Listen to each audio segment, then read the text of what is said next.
Avez-vous déjà porté en vous le poids d'une question profonde?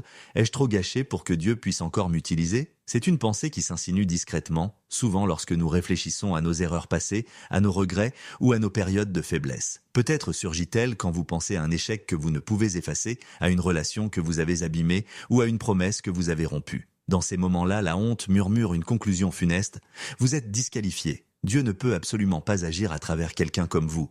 Mais, et si cette voix mentait? Et si les récits même de l'Écriture et même les échos de l'histoire clamèrent le contraire? La vérité est que la Bible n'est pas un recueil d'histoires de saints sans défaut. C'est le témoignage d'hommes et de femmes imparfaits, brisés de mille manières, qui sont devenus des instruments de la puissance et de l'amour de Dieu. Moïse a tué un homme, David a abusé de son pouvoir, Pierre a trahi son ami le plus proche. Et pourtant, leurs noms sont rappelés non pour leurs échecs, mais pour la manière dont la grâce a réécrit leur destin. Ce schéma ne se limite pas aux pages anciennes. L'histoire elle-même est remplie d'exemples. Abraham Lincoln a perdu de multiples élections et a été étiqueté comme un échec politique avant de guider une nation à travers son heure la plus sombre.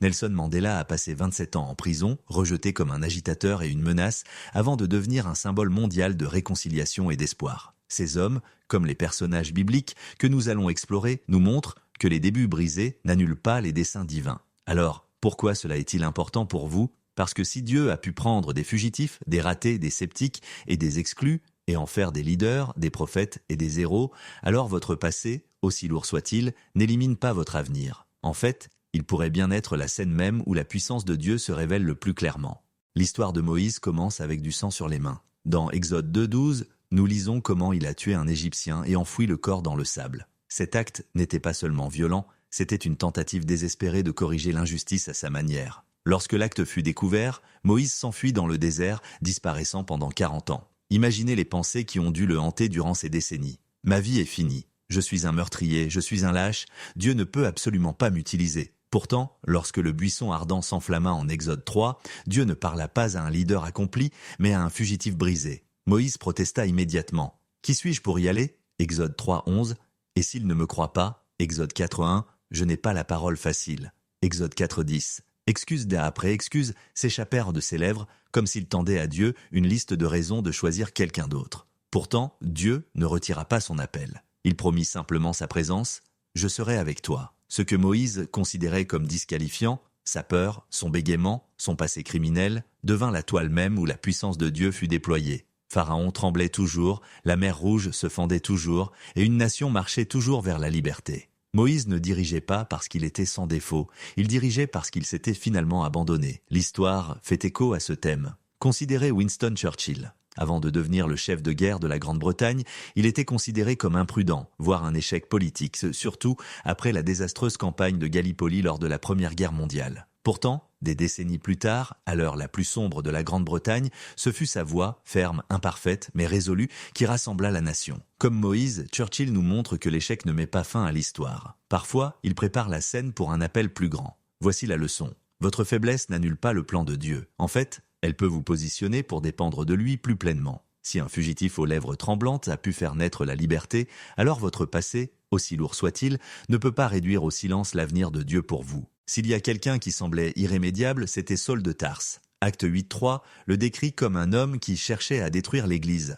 Allant de maison en maison, il arrachait hommes et femmes et les jetait en prison. Il n'était pas indifférent aux chrétiens, il les haïssait. Saul a approuvé la lapidation d'Étienne, le premier martyr chrétien, et il poursuivait les croyants avec un zèle implacable. À tous égards, il était un terroriste aux yeux de l'Église primitive. Et pourtant, Dieu l'a choisi. Sur la route de Damas, alors que Saul portait des lettres d'autorisation pour arrêter d'autres chrétiens, une lumière aveuglante l'arrêta net. Une voix retentit « Saul, Saul, pourquoi me persécutes-tu » Acte 9:4. Remarquez, Jésus n'a pas dit « Pourquoi persécutes-tu mes disciples ?» mais « Pourquoi me persécutes-tu » Nuire à l'Église, c'était nuire au Christ lui-même. À cet instant, le monde de Saul s'effondra. Il fut aveuglé, humilié et laissé impuissant pendant 3 jours. Puis, par l'obéissance tremblante d'un disciple nommé Ananias, la vue de Saul revint, et sa mission aussi. Il devint Paul, l'apôtre infatigable, qui écrirait une grande partie du Nouveau Testament et façonnerait la théologie chrétienne pendant des siècles. Quelle grâce a pu prendre un ennemi juré et le transformer en pierre angulaire de la foi même qu'il avait jadis tenté d'effacer. L'érudit N.T. Wright note souvent que la conversion de Paul n'est pas seulement une question de pardon, c'est une question de mandat. Dieu n'a pas seulement effacé les péchés de Saul, il a réorienté sa passion, son intellect et son audace pour une cause sainte. Même aujourd'hui, des histoires comme celle de Paul nous rappellent que personne n'est au-delà de la rédemption. D'anciens chefs de gang sont devenus pasteurs en prison, des toxicomanes sont devenus conseillers pour ceux qui luttent encore. L'histoire témoigne que la grâce de Dieu n'a pas peur de notre passé, elle le transforme en une plateforme d'espoir. Alors, si vous portez la culpabilité pour le mal que vous avez causé, si vous vous demandez si votre histoire est trop sombre pour être réécrite, souvenez-vous de Paul. Celui qui chassait les chrétiens est devenu celui qui a écrit « Si quelqu'un est en Christ, il est une nouvelle créature. Les choses anciennes sont passées. Voici, toutes choses sont devenues nouvelles. » 2 Corinthiens 5,17. Personne n'est trop loin, pas même vous. S'il y a quelqu'un qui semblait hors de portée de l'histoire de Dieu, c'était Rahab. Elle était cananéenne, une étrangère et une prostituée à Jéricho. Son identité portait 3 marques négatives contre elle aux yeux de la société israélite, son genre, sa nationalité et sa profession. Pourtant, lorsque les espions israélites se faufilèrent dans la ville, Josué 2, ils trouvèrent refuge non pas dans un palais ou une forteresse, mais dans la maison de Rahab. Un lieu marqué par la honte devint le cadre du courage. Quand les hommes du roi vinrent réclamer les espions, Rahab les cacha sur son toit et mentit pour les protéger. Ses actions n'étaient pas motivées par la peur mais par la foi. Elle confessa « Je sais que l'Éternel vous a donné ce pays, car l'Éternel, votre Dieu, est Dieu en haut dans les cieux et en bas sur la terre. » Josué 2, 9, 11. Remarquablement, elle crut avant d'avoir vu, avant d'avoir des écritures, avant d'avoir rangé sa vie. La foi s'agitait déjà dans le cœur le plus inattendu, et Dieu l'honora. Dans Hébreux 11, le panthéon de la foi de la Bible, Rahab est nommée aux côtés d'Abraham et de Moïse. Dans Jacques 2, ses actions sont célébrées comme preuve d'une foi vivante. Mais le détail le plus étonnant vient peut-être de Matthieu 1,5, où Rahab est mentionnée dans la généalogie de Jésus lui-même. La prostituée de Jéricho est devenue une partie de la lignée familiale du Messie. La grâce ne l'a pas seulement sauvée, elle lui a donné un héritage. L'histoire connaît des histoires similaires. Pensez à Harriet Tubman, née dans l'esclavage et rejetée comme impuissante par sa société. Pourtant, elle est devenue une Moïse de son peuple, menant des centaines de personnes à la liberté par le chemin de fer clandestin. Comme Rahab, elle a pris de grands risques parce qu'elle croyait en une puissance supérieure agissant dans l'histoire. Peut-être avez-vous, vous aussi, des étiquettes cousues à votre passé. Erreur, honte, rejet. Peut-être d'autres ont-ils décidé que votre histoire est déjà écrite. La vie de Rahab insiste sur le contraire. Dieu n'est pas là pour rayer les gens, il les inscrit. Il tisse leur nom dans sa famille, son plan, ses desseins. Alors la question demeure, si Dieu a pu transformer une femme marginalisée avec une réputation entachée en ancêtre du Sauveur, que pourrait-il faire de vous? Jonas n'était pas athée ni ignorant de la voix de Dieu. Il était un prophète, quelqu'un à qui l'on faisait confiance pour parler au nom de Dieu. Et pourtant, quand Dieu lui a dit d'aller à Ninive, la capitale de la Syrie, Jonas a fui dans la direction opposée, Jonas 3. Pourquoi? Parce que Ninive n'était pas n'importe quelle ville. C'était l'ennemi brutal d'Israël, tristement célèbre pour sa violence et sa cruauté. Jonas ne craignait pas le rejet, il craignait le repentir. Il ne supportait pas l'idée que la miséricorde de Dieu puisse s'étendre même à eux. Alors Jonas embarqua sur un navire pour Tarsis, l'endroit le plus éloigné qu'il pût imaginer du commandement de Dieu.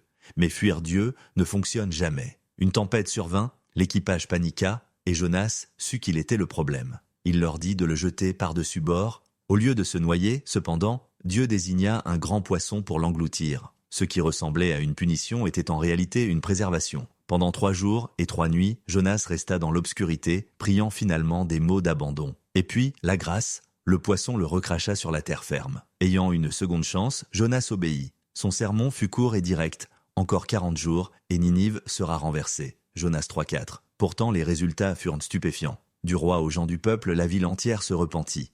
Ce fut le plus grand réveil enregistré dans l'Ancien Testament. Et Jonas, il bouda. Au lieu de se réjouir de la miséricorde, il boudait sous une plante desséchée, en colère que la compassion de Dieu ait triomphé.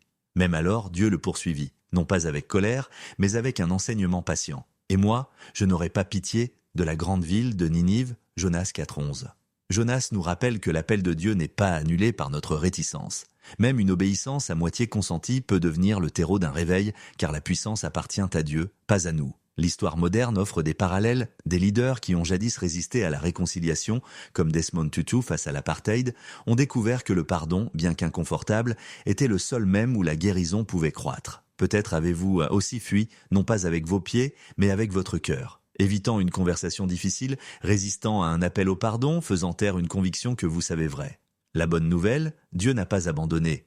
Tout comme il a envoyé des tempêtes, un poisson et des secondes chances à Jonas, il vous poursuivra, non pas pour vous punir, mais pour vous réaligner avec le dessein pour lequel vous avez été créés. Le nom de Marie-Madeleine apparaît pour la première fois dans Luc 8:2, où il nous est dit que Jésus chassa 7 démons d'elle. Imaginez la stigmatisation qu'elle portait, tourmentée, rejetée et considérée comme intouchable par sa société. Pourtant, après sa guérison, Marie choisit de suivre Jésus avec une loyauté inébranlable. Quand d'autres l'abandonnèrent, elle resta près de la croix. Quand la peur fit taire les disciples, elle marcha vers le tombeau. Et quand la pierre fut roulée, ce fut Marie qui devint le premier témoin oculaire de la résurrection. Le Christ ressuscité prononça son nom, Marie, et lui donna la mission de proclamer la plus grande nouvelle de l'histoire. Une femme marginalisée, autrefois brisée et mise de côté, devint la première prédicatrice de la résurrection. Puis il y eut Pierre, audacieux, impulsif et farouchement loyal, jusqu'à la nuit la plus importante. Alors que Jésus était jugé, Pierre nia le connaître non pas une seule fois mais 3 fois. Le coq chanta, Jésus se retourna et le regarda, et Pierre pleura amèrement, Luc 22, 61-62.